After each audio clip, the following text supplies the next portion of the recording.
So এটা হচ্ছে image, যেটা একটা গুগল ফটোজের অল্টারনেটিভ, এবং এটা হচ্ছে সেলফ হোস্টেড। এর মানে আমি ঠিক করতে পারবো যে আমার ছবিগুলো এক্স্যাক্টলি কোথায় ব্যাকআপ হবে। আমরা যদি একটা নতুন ছবি তুলি, let's say try this one, এবং এরপর আমরা গুগল ফটোজে যাই এবং এই ছবিটা তারা ডিরেক্টলি তাদের সার্ভারে সেভ করবে। বাট ইমেজের ক্ষেত্রে যেহেতু আমি আমার পিসিতে ইনস্টল করছি এবং সার্ভার লোকেশন আমার পিসি দিয়ে রাখছি, সো এটা ডিরেক্টলি আমার পিসিতে সেভ করবে।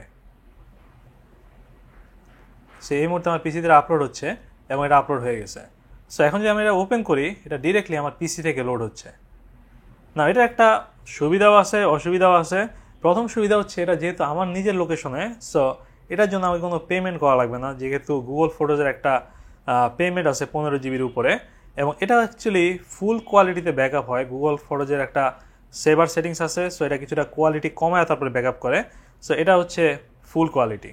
না, এটার একটা পিসি ইন্টারফেস আছে। আপনি চাইলে যে কোনো ডিভাইস থেকে লগ ইন করতে পারেন। বেশিরভাগ ডিভাইসের জন্য অ্যান্ড্রয়েড, iOS, আইপ্যাড সবগুলোর জন্য এটার অ্যাপ দেওয়া আছে। বাট যেসব ডিভাইস এটার অ্যাপ নাই সেসবের জন্য এটার ওয়েব ইন্টারফেস আছে। সো আমরা চাইলে ব্রাউজার থেকেও ইমেজে ঢুকতে পারি। সো এটা হচ্ছে আমাদের ইমেজ ক্রোম ব্রাউজার থেকে। এখান থেকে আমরা সবগুলো ছবি টাইমলাইনের মতো দেখতে পারি, গুগল ফটোজের মতোই। এখান থেকে ওপেন করলে ডিরেক্টলি আমাদের পিসি থেকে ওপেন হবে, সো পুরোপুরি ফুল কোয়ালিটিতে। এখান থেকে কিছু মেটাডাটা দেখা যায়, ম্যাপ লোকেশন দেখা যায়, এবং আমরা চাইলে এখান থেকে সার্চও দিতে পারি। এবং সার্চ অ্যাকচুয়ালি গুগল ফটোজের মতোই, যেগুলো হচ্ছে কনটেক্সট অ্যাওয়ার। এটা বুঝতে পারে যে ছবিতে কী আছে। Let's say I'm going to search for empty beach, যেহেতু আমি রিসেন্টলি কক্সবাজার গেছিলাম। সো এখানে দেখা যাচ্ছে কিছু এমটি বিচ শো করছে, আমাকে একটা ওয়ালপেপার আছে, দ্যাট ইজ প্রিটি কুল। না, এখানে অ্যাকচুয়ালি গুগল ফটোজের মতো মানুষের চেহারা দিয়েও সার্চ দেওয়া যায়। Let me go to explore, there you go. এখানে অ্যাকচুয়ালি নামও দেওয়া যায়, কোন পার্সনের কী নাম, তারপরে গুগল ফটোজের মতোই সার্চ দেওয়া যায়। ইমপ্রেসিভ। এবং লোকেশনও আছে এখানে, লোকেশন হিসেবেও সার্চ দেওয়া যায়। সো অলমোস্ট গুগল ফটোজের মতোই, এবং ইন্টারফেসটাও পুরোপুরি সেম। এবং এখান থেকে আমরা চাইলে এই সার্ভারের টোটাল কতটুকু স্টোরেজ ইউজ হয়েছে সেগুলো চেক করতে পারি। যেমন এই মুহূর্তে আমার 2500 ছবি ব্যাকআপ করা আছে, এবং এখানে আমি 15 জিবির মধ্যে ইউজ করছি আমার নিজের এসএসডির মধ্যে। এবং এখানে দেখাচ্ছে যে স্টোরেজ সাইজ আনলিমিটেড। এর কারণ এটা অ্যাকচুয়ালি অলমোস্ট আনলিমিটেডই, কারণ আপনি চাইলে যখন তখন এই এসএসডি সোয়াপ করতে পারেন। সো একটা বড় সড়ো এসএসডিতে আপনি যেতে পারেন। সো সেক্ষেত্রে আপনার স্টোরেজ অনেক বেড়ে যাবে, এবং এটা জাস্ট ওয়ান টাইম পে। আপনার হার্ডওয়্যারের জন্য, সফটওয়্যারটা পুরোপুরি free. So image set up করা মোটেই কঠিন কিছু না, বাট নতুনদের জন্য এরা বেশ কমপ্লেক্স লাগতে পারে, কিছুটা কমপ্লিকেটেড মনে হতে পারে। সো এই জন্য প্রথমে আমাদের ডকার ডেস্কটপ ইনস্টল করতে হবে। এখানে আমরা একটা কন্টেনার হিসাবে ইমেজ ইনস্টল করব, এবং ডকার কি, কন্টেনার কি, এগুলো বোঝাতে গেলে ভিডিও অনেক লম্বা হয়ে যাবে। এগুলো যা আপনি ইউজ করতে করতেই শিখে যাবেন। সো আমাদের জাস্ট ডকার ডেস্কটপ সার্চ দিয়েও আপনি ডাউনলোড করতে পারেন, অথবা এটা মাইক্রোসফট স্টোরেও পাওয়া যায়। আমি অ্যাকচুয়ালি স্টোর থেকে ডাউনলোড করছি, সো এখান থেকেও আপনি ইনস্টল করতে পারেন। সো এটা হচ্ছে আমাদের প্রোগ্রাম, আমাদের এই প্রোগ্রামটা ইনস্টল করা লাগবে, এবং মাইক্রোসফট স্টোর থেকে ইনস্টল করাই ভালো, যেহেতু এটা কন্টিনিউয়াসলি আপডেট হয় এখান থেকেই। আর এরপর আমাদের ইমেজের যে অফিসিয়াল ইনস্টলেশন সিস্টেম আছে ডকারের ভিতরে, সেটা তাদের ওয়েবসাইটে দেওয়া আছে। সো এটা আপনি ফলো করতে পারেন, এটা বেশ সিম্পল। বাট যেটা বললাম, যারা আগে কখনো করেনি তাদের জন্য এটাই কমপ্লিকেটেড মনে হতে পারে। আমার কাছে প্রথম দিকে কমপ্লিকেটেড মনে হয়েছে, এবং এই জন্য প্রথমে আপনি যে ড্রাইভে ইমেজের ডাটা রাখতে চান সেজন্য আমাদের একটা ফোল্ডার করতে হবে। এটা জাস্ট ইমেজের ডাটা থাকবে এখানে। আপনার ছবির জন্য আরেকটা আলাদা ফোল্ডার খুলতে হবে, এবং ইমেজ ফোল্ডারের ভিতরে যেখানে আমরা ডাটাটা সেভ করব, ইমেজের কনফিগারেশন ফাইল বা সেটিংস, এগুলো সেখানে সেভ থাকবে। সেখানে এই দুইটা ফাইল আমাদের দরকার। একটা হচ্ছে ডকার কম্পোজ ওয়াইএমএল ফাইল, আর একটা .env ফাইল। দুইটাই ডাউনলোড করার সিস্টেম তাদের ওয়েবসাইটে দেওয়া আছে। বাট এগুলো যাতে আপনি সহজে ডাউনলোড করতে পারেন সেই জন্য আমি এগুলো গুগল ড্রাইভে আপলোড করে নিচে লিঙ্ক দিয়ে দিব, আপনি ডিরেক্টলি ওখান থেকে নামাইতে পারেন। তারপর এগুলো আমাদের একটা ফোল্ডারে রাখতে হবে, এবং এরপর আপনি চাইলে এই ফোল্ডারে আপনার সব ছবি ব্যাকআপ রাখতে পারেন। বাট আমি অ্যাকচুয়ালি আরেকটা ফোল্ডার খুঁজছি এটার ছবি ব্যাকআপ রাখার জন্য, সেটা হচ্ছে ইমেজ ফটোস, সেম ড্রাইভেই। এবং এই ইএনবি ফাইলের মধ্যে যেখানে আপনি ইএনবি ফাইলটা রাখছেন, সেখানে এটা নোটপ্যাড দিয়ে খুলে এখানে আপনার লোকেশনটা দিতে হবে, যে কোন লোকেশনে আপনি ছবিগুলো সেভ করতেছেন। আপনি ফোল্ডার যে কোনো জায়গায় খুলতে পারেন, বাট ফোল্ডারের লোকেশনটা এই জায়গাতে অ্যাড করতে হবে। এবং এভাবে হচ্ছে কনফিগারেশন ফাইলটা তৈরি হবে, যাতে ছবিগুলো যখন ব্যাকআপ হয় এক্স্যাক্ট এই লোকেশনেই ব্যাকআপ হবে।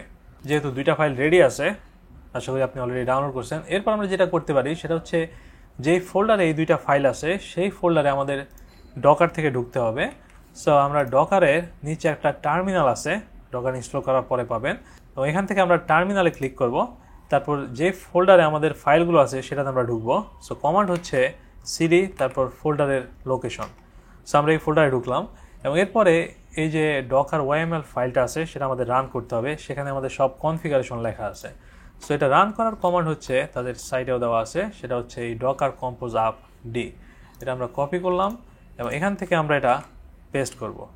এরপর যদি আমরা এটা রান দেই সেক্ষেত্রে ডকারের যে কন্টেনার ফাইলগুলো আছে বা ইমেজ ফাইল আছে সেগুলো তারা গিটহাব থেকে ডাউনলোড করবে এবং ইনস্টল করবে এবং তারপরে আমরা একটা ইন্টারফেস পাবো ব্রাউজার থেকে, সেখানে আমরা ঢুকতে পারবো এবং সেখানে আমরা ইমেজের ইউআই অ্যাক্সেস করতে পারবো এবং কি কি ফটো ব্যাকআপ আছে বা সেটিং যা আছে সব চেঞ্জ করতে পারবো। সো ইমেজ সার্ভার ইনস্টল হয়েছে এবং সার্ভার অলরেডি স্টার্টেড লেখা। সো এখন আমরা আমাদের আইপি দিয়ে এটার ইউআইতে ঢুকতে পারবো না। এটার ইউআইতে ঢুকতে আপনাকে 2283 পোর্ট ইউজ করতে হবে। এই জন্য আপনি লোকাল হোস্ট তারপর কোলন দিয়ে এই পোর্টে ঢুকতে পারেন, অথবা আপনার মেশিনের যে আইপি আছে সেটা দিয়েও ঢুকতে পারেন। সো এটা হচ্ছে প্রথমবার ঢুকার পরে এবং এখান থেকে আমাদের একটা অ্যাকাউন্ট তৈরি করতে হবে। সো লেটস সে আমরা আমাদের ইমেল দিলাম, পাসওয়ার্ড দিলাম, কনফার্ম পাসওয়ার্ড দিলাম, একটা নাম দিলাম এবং সাইন আপ করলাম। এরপর আমরা এটাতে লগ ইন করলাম এবং এখান থেকে জাস্ট আমরা থিম সেটিংস তারপরে ডেটের সিস্টেম এগুলো চেক করতে পারি, ল্যাঙ্গুয়েজ চেঞ্জ করতে পারি, প্রাইভেসি এগুলো জাস্ট আমি ওকে দিয়ে দিলাম। আমরা চাইলে এখান থেকে গুগল কাস্ট অন করতে পারি। এর মানে আপনার যদি কোনো ক্রোম কাস্ট এনেবল ডিভাইস থাকে সেগুলোতে আপনি এখান থেকে কী বলে এটাকে স্ট্রিম করতে পারবেন। অলরাইট, আমরা এরপর টেমপ্লেটে গেলাম। আমরা এখান থেকে টেমপ্লেট অন করতে পারি। এর মানে হচ্ছে আপনার ছবিগুলোর নাম কিভাবে শো করবে। এখান থেকে আমরা এই বছর মাস তারিখ এটা দিলাম, এরপর ডান দিলাম। সো এটা হচ্ছে আমাদের ইমেজ সার্ভার, যেটা এই মুহূর্তে পুরোপুরি ফাঁকা এবং আমরা এখান থেকে দেখতে পাচ্ছি যে সার্ভার অনলাইনে আছে এবং কী পরিমাণ ভার্সনে আছে, এটাই হচ্ছে লেটেস্ট ভার্সন এবং কতটুকু স্টোরেজ ইউজ করতেছে আমার এই ড্রাইভের মধ্যে। সো এখানে সবগুলো ছবি ফাঁকা, জাস্ট আমাদের অ্যাকাউন্ট ক্রিয়েট করলাম আমরা এবং এখানে ছবি অ্যাড করার জন্য আমাদের এখন মোবাইল ডিভাইসে যেতে হবে। সেখান থেকে হচ্ছে ইমেজে লগ ইন করতে হবে, তারপর আমাদের ফোল্ডারগুলো দিতে হবে যে কোন কোন ফোল্ডার আমরা সিঙ্ক করতে চাই, তারপর এগুলো এখানে ইনস্ট্যান্টলি সিঙ্ক হওয়া শুরু হবে।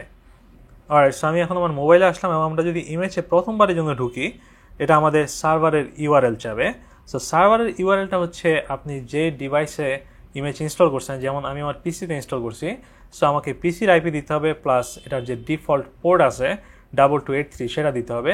সো আপনি যদি আপনার পিসির আইপি না জানেন সেক্ষেত্রে আপনি টাস্ক ম্যানেজারে যেতে পারেন, তারপর সেখান থেকে আমাদের পারফরমেন্সে যেতে হবে এবং এখানে আপনি যদি ইথারনেট বা ওয়াইফাইতে যান, যেভাবে আপনি কানেক্ট আছেন এখানে একটা আইপি শো করবে, এটাই হচ্ছে আপনার ডিভাইসের আইপি। খুবই সিম্পল সিস্টেম। এবং এরপর সেম আইপিটা দিয়ে সেম পোর্ট দিয়ে আমরা যদি নেক্সট দেই এটা হচ্ছে আমাদের লগ ইন চাবে এবং আমার অলরেডি লগ ইন সেভ করা আছে। সো আমরা সেম লগ ইনে ঢুকলাম এবং বিল্ডিং দ্য টাইম লাইন, সেটা হচ্ছে আপনি গুগল ফটোজে যেভাবে আপনার ছবিগুলো দেখেন ডেট অনুযায়ী, সেটাই হচ্ছে টাইম লাইন। সো এখানে তারা হচ্ছে একটা টাইম লাইন ক্রিয়েট করার চেষ্টা করতেছে, বাট আপনাকে এখান থেকে এই স্ক্রিনের পরে ফোল্ডার সিলেক্ট করতে হবে যে আপনি কোন কোন ফোল্ডার ব্যাকআপ করতে চান। সো আমি যদি যাই উপরের ব্যাকআপ অপশনে, এরপর ব্যাকআপ অ্যালবাম আছে সেখানে আমরা সিলেক্ট করলাম এবং এখানে অলরেডি দুইটা ফোল্ডার দেওয়া আছে, কারণ আমি লাস্ট টাইম ইমেজ ইউজ করছিলাম। সো সেখান থেকে কিছু কেচ ফাইল রয়ে গেছে। সো তারা অলরেডি জানে যে আমি কোন কোন ফোল্ডার ব্যাকআপ করতে চাই। নাও অলরেডি একটা টোটাল অ্যামাউন্ট চলে আসছে যে টোটাল 1888 ছবি আছে এখানে, যেগুলো ব্যাকআপ করা দরকার, যেগুলো ব্যাকআপ করা নাই ইমেজের সার্ভারে। সো আমি যদি স্টার্ট ব্যাকআপ দেই সেক্ষেত্রে এটা ইনস্ট্যান্টলি ব্যাকআপ শুরু হচ্ছে এবং একই সাথে আমরা আমাদের ইমেজ সার্ভারে পিসিতে দেখতে পাচ্ছি কন্টিনিউয়াসলি ছবি ঢোকা শুরু হয়েছে and it is really fast. লেগে দিচ্ছি আমরা অলরেডি 100+ ছবি ব্যাকআপ করে ফেলছি। সো এটা কয়েক মিনিটের মধ্যেই সব ছবি ব্যাকআপ হয়ে যাবে এবং এরপরে আপনি যখনই কোনো ছবি তুলবেন ইনস্ট্যান্টলি ইমেজে চলে আসবে। And that's it, that's how you install image. এবং এখানে বিল্ডিং দ্য টাইমলাইন কিছুক্ষণ থাকবে, এরপরে আপনার টাইমলাইন চলে আসবে। এটা নিয়ে টেনশনের কিছু নাই, খুব সম্ভবত সবগুলো ছবি আপলোড হওয়ার পরেই পুরোপুরি টাইমলাইন আসবে। সো যেটা আমরা প্রথমেই দেখাইছিলাম, টাইমলাইন অলরেডি চলে আসছে। That's it, it's really easy. আপনি আপনার সব ছবি এখন পিসি থেকেই হচ্ছে স্ট্রিম করতে পারবেন। সেইভাবে আপনি আপনার একটা লোকাল ফটো সার্ভার তৈরি করতে পারেন যে আপনার সব ছবি ডিরেক্টলি আপনার পিসিতেই বা আপনার নেটস ফাইলে অথবা আপনার কোনো সেকেন্ডারি পিসি যদি থাকে সেখানে কন্টিনিউয়াসলি ব্যাকআপ হতে থাকবে। সো আরেকটা ব্যাপার হচ্ছে এটা লোকাল নেটওয়ার্কে আপনি যদি এটা চান যে আপনার ইমেজ সার্ভার বাসার বাইরে থেকে অ্যাক্সেস করবেন, সেক্ষেত্রে আরও প্রচুর কাজ করা লাগবে। আমি নিজেও এখন পর্যন্ত সেগুলো কাজ করিনি। আমার কাছে জাস্ট মনে হচ্ছে যে বাসায় লোকাল সার্ভার থাকাটাই আনা। আমি যদি বাইরে থেকেও আসার পরে আমার যদি নতুন কোনো ছবি তোলা হয়, ইনস্ট্যান্টলি আমার পিসিতে চলে আসে। সো এগুলো আমার নিয়মিতই ব্যাকআপ হচ্ছে। সো আমার বাইরে থেকে অ্যাক্সেস না করলেও চলে, বাট ইটস পসিবল। আপনি চাইলে তাদের আরও ডকুমেন্টেশন দেখতে পারেন, এবং ইমেজ ছাড়াও আরও অ্যাকচুয়ালি অনেক এক্সট্রা অপশন আছে কীভাবে আপনি বাসায় আরও হোম সার্ভার তৈরি করতে পারেন ফটোর জন্য। সেগুলো নিয়ে হয়তো আমি অন্য কোনো ভিডিওতে কথা বলবো। বাট ইমেজের ব্যাপারে এ পর্যন্তই। আপনি যদি ডকার ইনস্টল করেন, জাস্ট ডকার টাস্ক ম্যানেজারে দিয়ে রাখবেন, যেটা প্রতিবার পিসি ইনস্টল হলে অটোমেটিক্যালি ডকার ওপেন হবে, এবং ডকার ওপেন হলে আপনার সার্ভার অন হয়ে যাবে। এবং আপনি সবগুলো ডিভাইসে, আপনার যদি ট্যাবলেট বা আরও ফোন থাকে, সেগুলোতে আপনি ইমেজ ইনস্টল করতে পারেন। সবগুলো থেকে আপনার ছবি কন্টিনিউয়াসলি ব্যাকআপ হতে থাকবে। That's cool. Alright then, good by.